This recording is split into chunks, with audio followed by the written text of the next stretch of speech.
belah. Bank X-Men Super Ring ke? Otak kau Super Ring tu makanan. Ini Elden Ring. Siapa ajar kau? Kau jangan sampai aku jumpa nenek moyang kau lagi. Aku tanya sorang-sorang kan. Anak cucu kau ni betul ke tak? Asal ikut perangai kau ke apa bahalol? Otak kau, aku bukan PDD gila. Aku first kali aku beritahu kau, aku putih.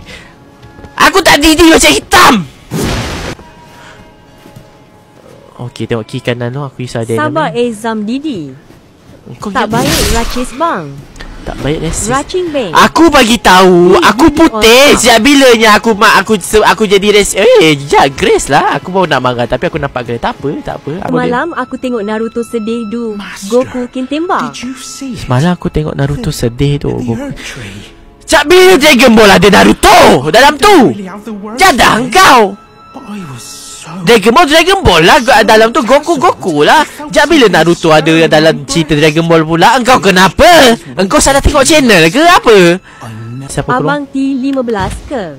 Mana ada? Yang akil tu semua B40 tadi. Aku ni B40 je. Sakit. Boleh ambil jangsa kat depan tu. Kau tahu PC. Kau tahu babi. Babi what hit sial. Rasa macam tak sehati tau. Turun je. Aku dengar bunyi something. Terus je kiri. Babi! Otak dia! Jom ada monster. Otak dia! Ada Grace enti. Ada pintu. Okey, aku nampak pintu. Oh, Grace! Ada Grace. Otak dia dari Aku lompat kena hentak siap. Kalau lawan benda tu dapat kunci. Kau keluar sekarang. Heroes Rune. Meh. Alamak, babi damage ni. Damage aku tak cukup. Innalillah. Masuk dalam kepala dia ni. Okey ngam. Nak masuk. Jadahmu nak masuk kepala. Okey. Easy. Babi.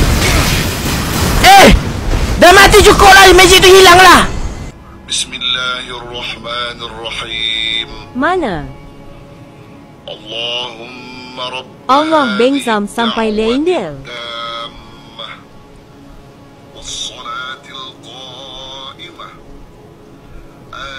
Mayang lu ke?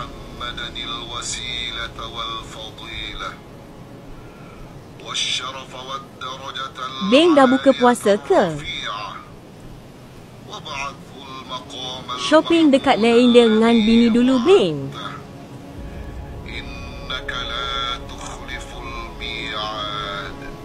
Amin.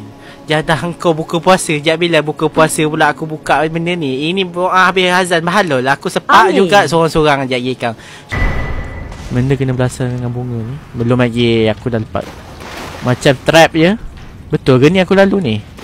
Kanan turun lubang. Akan back ke kosam. Jaga. Ada tip. Bodoh. Bodoh, aku keluar suara jantan Jian. Bodoh. Dendam kau sebab kau buat aku suara jantan kau tahu.